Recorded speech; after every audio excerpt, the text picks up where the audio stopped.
We started a theme last week called Box Jesus, right? And we said that through this theme, we all just wanna teach and learn that we don't have to put Jesus in a box, especially I think during this season that we're living in. A lot of times I would make this joke, especially with young people. Young people like to pray, especially like when it comes to exam season, or test season. Then you find young people praying, or young people want you to pray for them. Um, During this season, we might be praying because we're afraid. We're afraid because of COVID-19. So with this theme, Box Jesus, we really just want to say that we don't have to put Jesus in a box, okay? And the focus point of tonight is family matters. So I want to share something with you guys. I think over the past month, myself and Sevs, we've had kind of a roller coaster ride when it comes to family. You know, it started out with COVID-19 scares, to some family members testing positive for COVID-19, family members not necessarily agreeing with what we want to do for our wedding. And I think this morning, Seb's grand was actually admitted into hospital, because she wasn't well.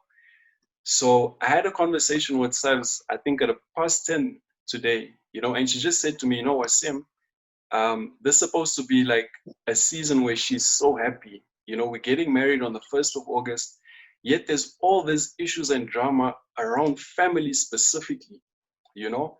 And we just had like a brief talk, and I'll share, I think, as we go along about what we spoke about. But I think one thing that I've learned is you can't necessarily choose family. There's that saying where people say, you can choose your friends, but you can't choose your family. And when I use that term, I don't necessarily use it in a negative way. Okay. So, family will give you some of the best moments of your life. Family will make you happy. Family can make you cry. Family will make you laugh. Family will inspire you. But I think what I want to focus on tonight, and especially with some of the young people that I've been speaking to, they are very concerned about their families. They're very concerned because of, I think, some of the families' health. They're afraid of their family members getting COVID-19. A youth member that I spoke to specifically this week, he said to me he's so afraid because he's doing his second or his third year of varsity, and his mom is old and she's a teacher. And he's so afraid that she gets COVID-19 and dies, and he doesn't know what's going to happen to him. Um, I'm sure you guys would have seen the guys that are in the Glow group. One of the girls there, her parents, both of her parents were in an accident last week. So a lot of people are afraid when it comes to these things, specifically within their families. Some people are afraid financially, like I said. Some people are afraid because they feel like they cannot communicate within their families. They cannot communicate their fears. And the conversation that I had with Sabs earlier, I said to her, I think in this season, we everything that's happening around us, we cannot necessarily control it. Everything that's been happening specifically within our family space, it's been out of our control. And I said to her, we literally should focus on what is in our control in this season. So when I prayed, and I asked God, what is it specifically that He'd like me to share with you guys? And He said this to me. He said, Wasim, I want you to tell young people, and I'm going to share it within my scripture points, that specifically when it comes to our family areas, God is going to start doing in our lives. So I want to read the message that He spoke to me through scripture. So in Isaiah 43, verse 19, it says, see, I am doing a new thing. Now it springs up. Do you not perceive it? I'm making a way in the wilderness and streams in the wasteland.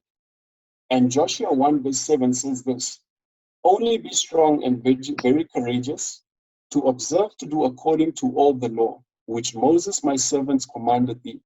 Turn not from it to the right or to the left, that you may have good success and uh, and I think it's prosper in different versions. So God is saying to us in this season, when it comes to the areas of our family specifically, He said He's going to start doing new things. And look, this might not necessarily apply to you, but there might be other young people whose families might be struggling financially. And God was saying He's going to open up doors for employment for certain families. And the reason why I put Joshua 1 verse 7 over there is because, so a lot of times when God speaks a word, especially through prophecy, right, it's there to inspire us. And a lot of times it's easy to hear something today and we feel inspired by it. But then tomorrow, sometimes it's almost as if we lose the momentum of that word. And that is why I put Joshua 1 verse 7 over there. Because I want us to know that whatever God has spoken to us tonight, we need to take it, we need to plant it within our hearts, and we need to run with it. So I've got 3 points over here that I believe will definitely help us do this, right? Specifically, when it comes to the area of like our families and some of the challenges that we might find ourselves in. The first point that I put over there is that you cannot control someone else's behavior. And the reason why I put this point down is because there's a lot of young people that I sometimes speak to, and some of them might be very hopeful.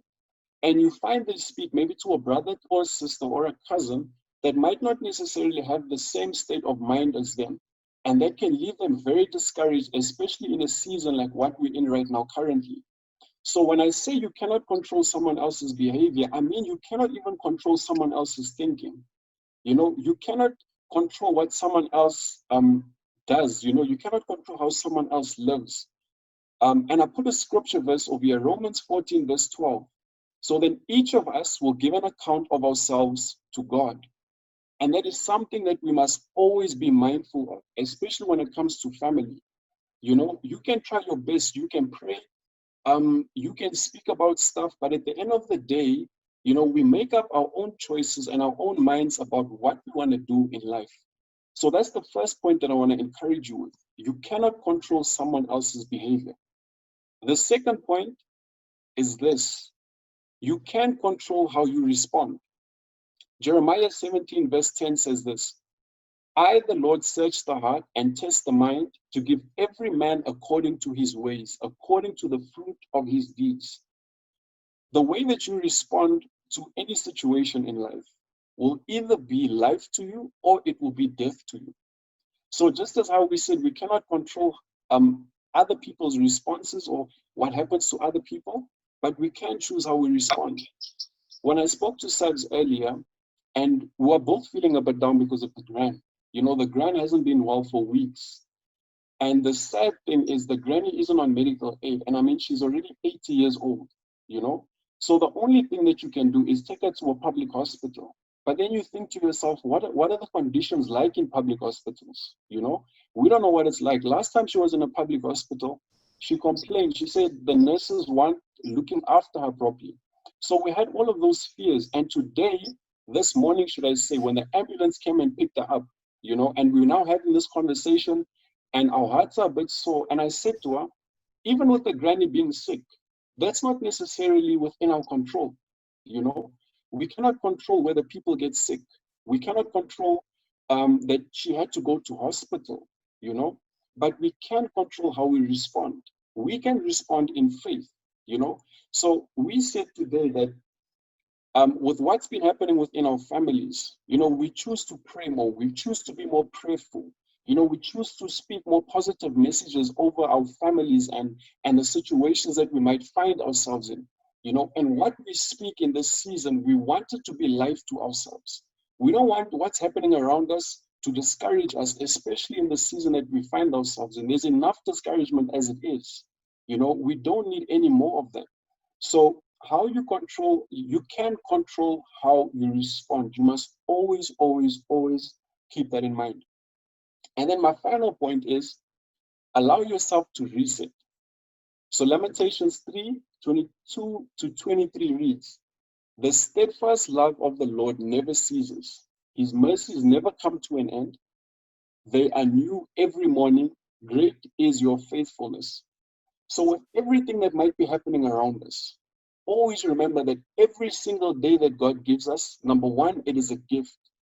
Number two, it is a blessing, and allow yourself to reset, man. Allow yourself to build up hope in the morning. Allow yourself to build up faith in the morning. Allow yourself to move in God's grace in the morning, Don't let situations discourage you. You know, don't let situations or what is happening around you um, make you not want to try. You know, restarting is so important. And can I tell you something? Restarting is a mindset that you've got to develop. You know, God doesn't force anything over us, you know, but God does stand at the door and he waits. And if you knock on that door, I promise you, young people, God will answer you. So those are my 3 points that I want to encourage you with. The first one is you cannot control other people or necessarily what is happening around you. You can control your response, number 2. And number 3, you must allow yourself to reset each and every single day.